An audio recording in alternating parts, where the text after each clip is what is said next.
rabbawna sighara. Ya Allah, ya Tuhan kami, ampunkanlah dosa kami, ya Allah. Dosa besar dan dosa kecil kami, ya Allah. Dosa yang sengaja dan tidak sengaja kami lakukan, ya Allah. Ya Allah, ya Tuhan kami, sampaikanlah pahala bacaan Al-Quran kami pada malam ini, ya Allah. Kepada Allah Yarham dan Allah Yarhamah kedua ibu bapa kami, ahli keluarga kami dan umat Islam keseluruhannya, ya Allah. Ya Allah, jadikanlah bacaan Al-Quran kami ini sebagai satu hadiah dan ingatan anak yang soleh kepada kedua ibu bapa kami yang berada di alam sana, ya Allah. Ya Allah, jadikanlah kubur mereka sebagai salah satu daripada taman-taman syurga-Mu, dan jangan jadikan kubur mereka itu daripada lembah-lembah neraka-Mu, ya Allah.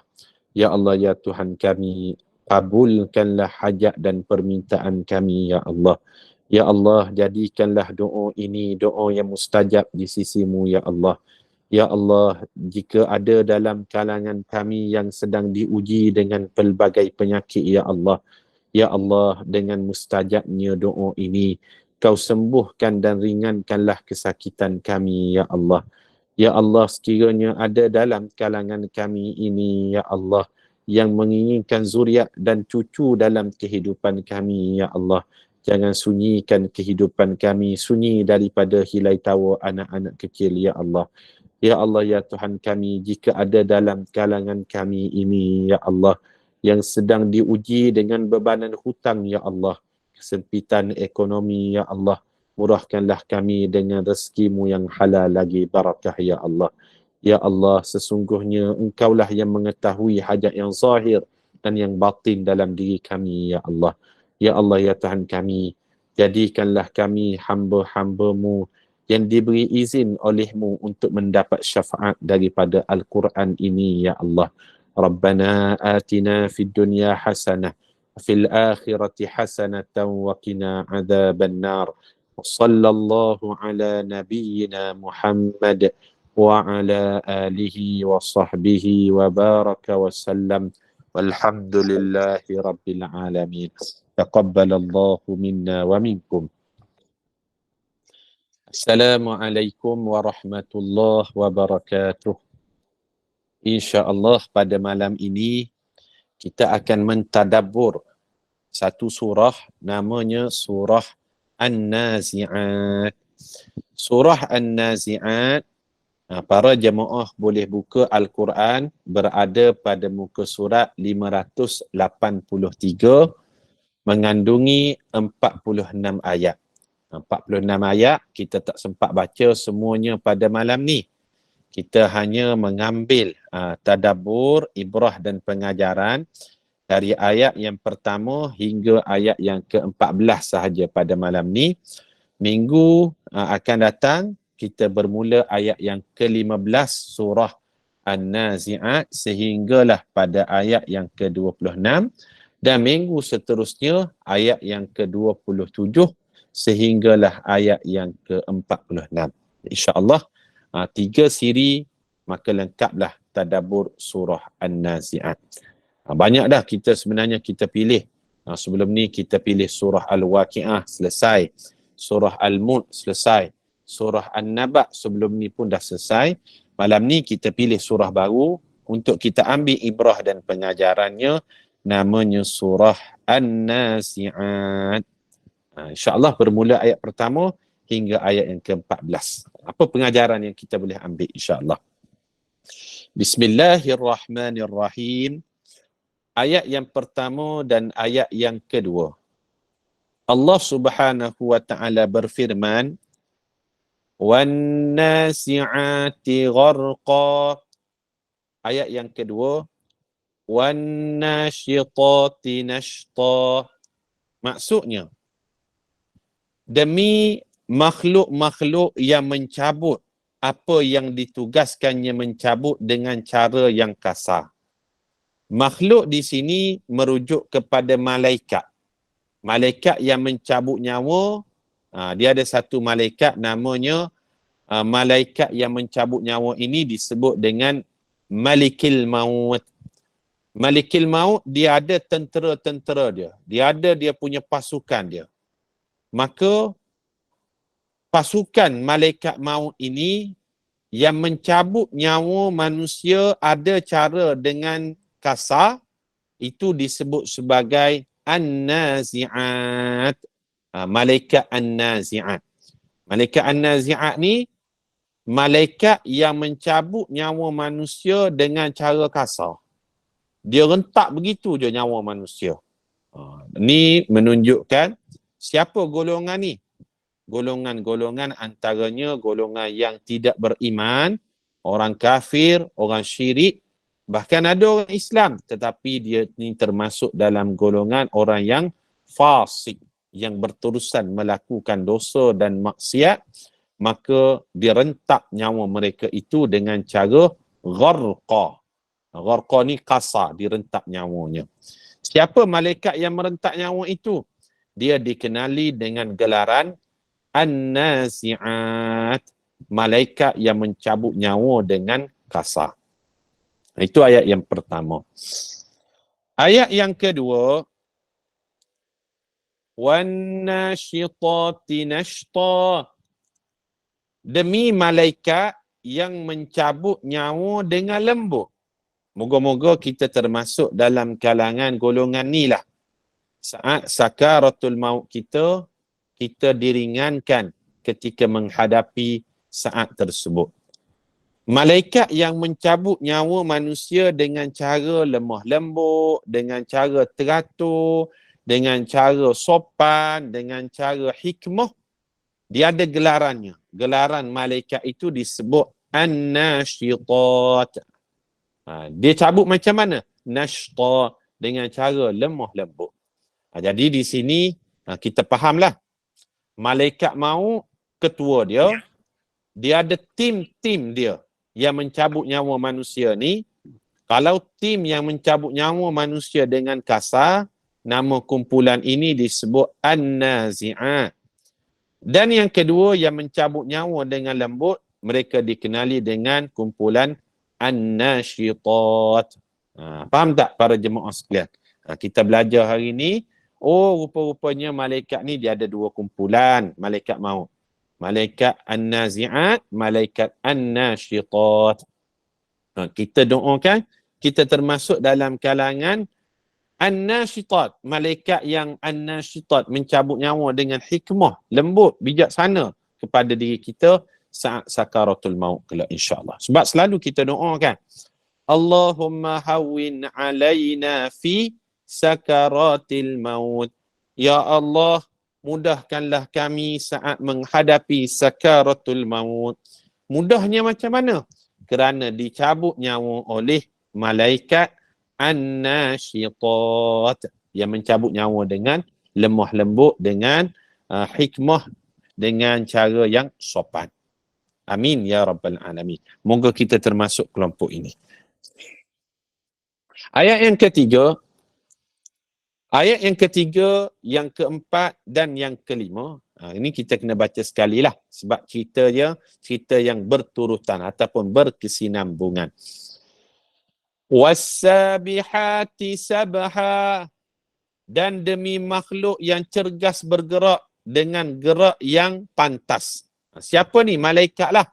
Bila Allah perintahkan, wahai malaikat sekian, cabut nyawa Wan Abdul Halim tanpa bantah, tanpa tangguh, walaupun sesaat, walaupun sedetik, was-sabihati sabha, dia akan bertindak dengan pantas menjalankan arahan dari Allah. Tak ada malaikat bila dia terima arahan dari Allah, tak ada kata sekejap ya Allah, tunggu dulu, bagi peluang lah dulu, kok dia selesai makan ke, kok nanti dia bangun tidur ke, nanti dia sampai tempat tu lah kita cabut nyawa. Tak ada.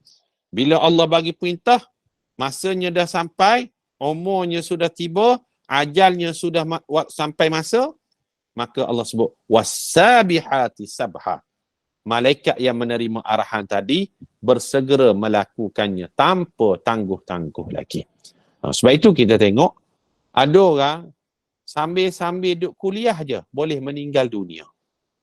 Ada orang sambil-sambil tidur boleh meninggal dunia. Ada orang sambil solat, sedang solat pun boleh meninggal dunia. Sebab apa? Bila sampai je arahan, wassabihati sabha, malaikat akan segera melaksanakan tugasan tersebut. Ada tangguh tak? Tak ada tangguh lagi. Itu ayat yang ketiga. Ayat yang keempat, fassabiqati sabqa. Lalu kata Allah, malaikat berlumba-lumba dengan cara yang bersungguh-sungguh. Maknanya, terima arahan Allah, buat sungguh-sungguh. Bukan buat sambil lewa dan sebagainya lah. Kalau arahannya sekian, maka sekianlah yang dilakukan oleh malaikat yang patuh dan taat kepada Allah. La ya'sunallaha ma amarahum wa yaf'aluna ma tu'marun. Malaikat itu melakukan apa sahaja yang diperintahkan oleh Allah dan sedikit pun tidak akan mengingkari arahan Allah tersebut. Itu maksud fasabiqati sabqa. Ayat yang kelima. Falmudabbirati amra.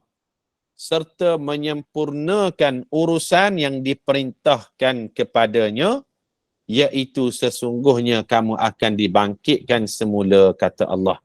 Falmudabbirati amra. Malaikat akan menyempurnakan segala takbir urusan yang telah ditetapkan oleh Allah Subhanahu wa ta'ala. 5 ayat yang pertama ni Allah cerita tentang malaikat yang patuh kepada perintah Allah Subhanahu wa ta'ala. Jelas tak para jemaah sekalian? 5 ayat yang pertama ni. Sekiranya jelas, kita lanjutkan dengan ayat yang ke-6. Yauma tarjufur rajifah. Ayat yang ke-7. Tatba'uhar radifah. Pada masa berlakunya tiupan sangkakala yang pertama, kata Allah. Tatba'uhar radifah. Diikuti tiupan sangkakala yang kedua.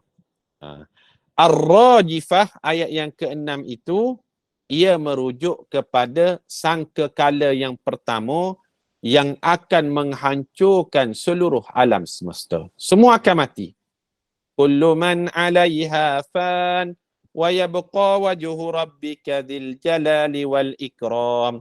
Semuanya akan hancur binasa, yang tinggal hanyalah ketinggian dan kemuliaan Allah. Maka itu disebut sebagai ar-rajifah. Ar-rajifah ni tiupan sangkakala yang pertama. Goncangan yang menghancurkan seluruh alam. Tatba'u ar-radifah. Diikuti dengan ar-radifah. Ar-radifah ni apa benda, Ustaz? Ar-radifah, tiupan sangkakala yang kedua. Kita tahu kan, ditiupkan sangkakala ni 2 kali. Kali pertama disebut ar-rajifah, penghancuran seluruh alam. Ar-radifah, tiupan sangkakala yang kedua, dibangkitkan makhluk-makhluk tertentu. Apa makhluk-makhluk tertentu ni? Antara yang dibangkitkannya adalah kita semualah. Orang yang akan dihisab amalnya untuk menentukan insya-Allah ke syurga kelak. Amin ya rabbal alamin, bagi mereka yang beriman. Sebab Allah itu Maha Pengampun, seboleh mungkin Allah nak mengampunkan dosa dan kesilapan yang pernah dilakukan oleh hamba-hambanya. Itu maksud ar-radifah. Yang ke-8. Qulubun yawma idzin wajifah.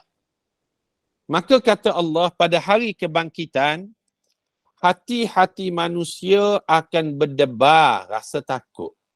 Jantung hati kita ni akan takut. Takut sebab apa? Perbicaraan dak mula lagi. Soal siasat dak mula lagi. Maka berdebarnya, ya Allah, aku ni amal tak berapa banyak. Contoh. Dosa pula banyak juga. Maka ketika tu kata Allah, qulubun yawma idzin wajifah. Hati akan berdebar-debar. Sebab apa? Yang akan soal siasat, yang akan tanya ni Allah. Kita kan. Kalau yang tanya kita tu polis, agak-agak takut tak? Takut. Ataupun yang tanya tu SPRM. Orang buat tuduhan sekian contohnya kan. Orang ni dituduh salah guna kuasa. Padahal tak pun. Tapi SPRM panggil untuk ambil keterangan. Agak-agak boleh tidur malam tak? Tak boleh tidur. Kita akan berdebar. Maka yang tanya tu adalah Allah. Maka suasana pada hari tu kata Allah, qulubun yawma idzin wajifah. Pada hari tu jantung hati manusia ini berdebar-debar kerana takut. Kemudian ayat yang ke-9. Ada juga golongan manusia kata Allah, absaruha khashi'ah. Ada manusia yang menundukkan wajahnya, menundukkan pandangan matanya. Sebab apa menundukkan wajahnya ni? Tunduk jadi padang mahsyar. Salah satu sebabnya adalah kerana malu. Sebab di hari akhirat kelak, baru nampak wajah yang sebenar. Di dunia ni, boleh cover lagi. Boleh kita sembunyikan lagi.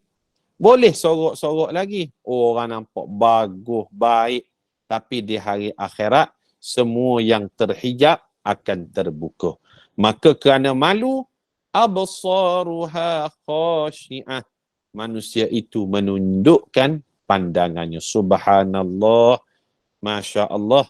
Moga Allah Ta'ala ampunkan dosa-dosa kita di dunia lagi yang menyebabkan kita tidak tersingkap dosa dan aib kita di hari akhirat kelak. InsyaAllah. Amin. Ya Rabbal Alamin. Ayat yang ke-10. Yaquluna a inna lamarduduna fil hafirah. Mereka yang ingkar lalu berkata, sungguhkah kita akan dikembalikan hidup seperti keadaan kita di dunia? Orang tak beriman, bila dia bangkit balik, dia kata, kita ni bangkit balik ke sebagaimana kita di dunia dulu? Betul ke kita ni hidup balik? Sebab apa? Di dunia dahulu, habis daya dia melakukan maksiat. Tak ingat sikit pun akan adanya hari akhirat, adanya hari kebangkitan. Buat zalim pada orang, buat benda tak baik, buat macam-macam benda lah. Bila bangkit balik, manusia sebut, yaquluna a inna lamarduduna fil hafirah. Betul ke kita ni bangkit balik? Dia tanya. Kemudian ayat yang ke-11. Aidza kunna 'idhaman nakhirah. Ada pula orang lain kata, bolehkah dihidupkan semula sedangkan tulang kita ni repuk dah, dia kata. Betul ke kami ni hidup balik? Kan dulu-dulu ingat tulang ni hancur dah. Kan dulu-dulu tulang yang asalnya berbaluk daging, dagingnya sudah kering, tinggal tulang saja. Macam mana kami dibangkit balik? Seolah-olah dia masih tidak percaya tentang adanya hari kebangkitan kelak. Ini Allah ceritakan beberapa sudut pandangan manusia di hari akhirat kelak. Mereka seolah-olah macam bermimpi bila dibangkitkan kembali. Kemudian ada pula kata-kata yang lain. Ayat yang ke-12. Qalu tilka idzan karratun khasirah. Ada pula yang berkata, kalaulah kami ni bangkit balik, karratun khasirah. Sesungguhnya rugi sungguh kami ni. Dia sebut, kalau kami bangkit balik, menyesalnya kami, ruginya kami. Sebab apa? Sebab dalam ayat lain Allah sebut, orang tak beriman ni dia akan kata, lebih baik kami ni jadi tanah, dia sebut. Contohkan di dalam surah An-Naba, Allah sebut, wa yaqulul kafiru ya laitani kuntu turaba. Baik kami jadi tanah daripada kami ni bangkit balik. Sebab apa? Nak menghadapi suasana perbicaraan di mahkamah Allah. Maka mereka sebut, qalu tilka idzan karratun khasirah. Ini merupakan satu kerugian yang besar, kata mereka. Besar sungguh kerugian yang kami akan hadapi ini. Ayat yang ke-12. Ayat yang ke-13, Allah Subhanahu wa taala berfirman lagi. Fa innama hiya zajratun wahidah. Menghidupkan manusia kembali itu, kata Allah, itu hanyalah satu zajratun wahidah. Satu tepisan, sekali tepis je, kata Allah. Sekali pukulan je. Maknanya mudahnya Allah kata, kami nak hidupkan balik manusia ni seolah-olah macam petik jari begitu je. Sekali buat je. Mudah je bagi Allah.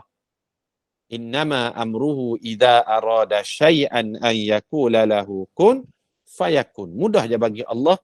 Kalau mereka katakan kami ni mustahil Allah nak bangkitkan, maka Allah jawab, fa innama hiya zajratun wahidah. Nak bangkitkan balik manusia ni hanyalah, kata Allah, memerlukan kepada satu sekali pukulan saja. Sekali pukulan tu bangkit balik manusia keseluruhannya. Itu maksud ayat ke-13. Dan kita berhenti pada ayat yang ke-14 pada malam ni. Fa idza hum bis-sahirah. Maka dengan itu, kata Allah, serta merta bumi ini akan menyediakan tempat untuk manusia kembali. Manusia ni akan kembali hidup. Bumi yang mana ni? Bumi yang kita berada sekarang ke? Tak. Allah Ta'ala jadikan mahsyar di tempat yang baru. Matahari yang baru. Kalau bumi yang dihamparkan pun hamparan yang baru. Mudah tak bagi Allah? Zajratun wahidah. Itu hanya satu tepisan yang sekali buat saja semuanya akan dibangkitkan. Itulah cerita sedikit sebanyak kita tadabbur ayat yang hingga ayat yang ke-14 surah An-Nazi'ah.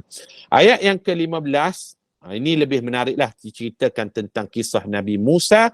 Ini kita akan tengok pada pertemuan yang akan datang, insya-Allah. Kita akan tengok Nabi Musa ni daripada keturunan mana dan sebagainya. Kenapa Allah ceritakan tentang Nabi Musa? Kerana nak memberi semangat balik kepada Rasulullah sallallahu alaihi wasallam.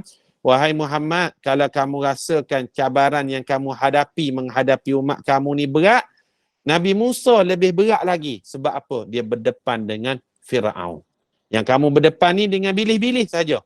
Nabi Musa berdepan dengan jerung. Siapa jerungnya? Firaun yang mengaku Tuhan, yang mengatakan ana rabbukumul a'la. Ini kita akan huraikan pada pertemuan akan datang. Wallahu a'lam, moga bermanfaat tadabbur pada malam ni. Saya serahkan kembali pada Ustaz. Persilakan.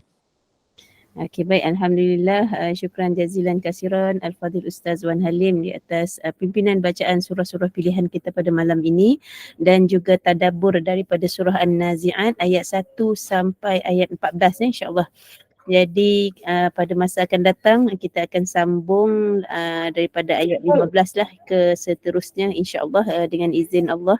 Dan pada malam ini saya nak war-warkan ada bacaan surah Al-Kahfi selepas ini bersama dengan Al-Fadhil Ustaz Kazman. Jadi mohon jemaah yang berkelapangan jangan ke mana-mana, boleh kekal di dalam link yang sama insya-Allah. Baik, untuk slot ini saya mohon ampun dan maaf sekiranya ada tersalah kata, terlanjur bicara. Itulah surah An-Nazi'at, surah yang agak lazim juga kita baca tetapi kita tak pernah mentadabbur lagi ayat ini dan kita pun baru tahu malam ini bahawa An-Nazi'at tu rupanya malaikat yang menarik mengambil nyawa manusia dengan kadar yang dengan cara yang buruk. Juga ada berlawanan dengan malaikat yang mengambilnya dengan dengan cara yang baik. InsyaAllah kita doakan sama-sama semoga kita tidak tergolong, tidak ditemukan dengan malaikat, golongan-golongan malaikat An-Nazi'at ini. InsyaAllah. Terima kasih Ustaz sekali lagi dan juga terima kasih kepada seluruh jemaah halaqah maya kita yang bersama. Saya sudahi dengan saya menyerahkan kembali majlis kita kepada Al-Fadhil Ustaz Wan Halim untuk sama-sama kita tangguhkan insyaAllah. Terima kasih Ustaz, silakan. Terima kasih Ustazah. Bismillahirrahmanirrahim. Subhanakallahumma wa bihamdika nashhadu an la ilaha illa anta نستغفرك ونتوب إليه. بسم الله الرحمن الرحيم. والعصر إن الإنسان لفي خسر إلا الذين آمنوا وعملوا الصالحات وتواصوا بالحق وتواصوا بالصبر. Terima kasih semua, bertemu di lain kesempatan. Assalamualaikum warahmatullahi wabarakatuh. Waalaikumsalam Waalaikumsalam warahmatullahi wabarakatuh. warahmatullahi Alhamdulillah.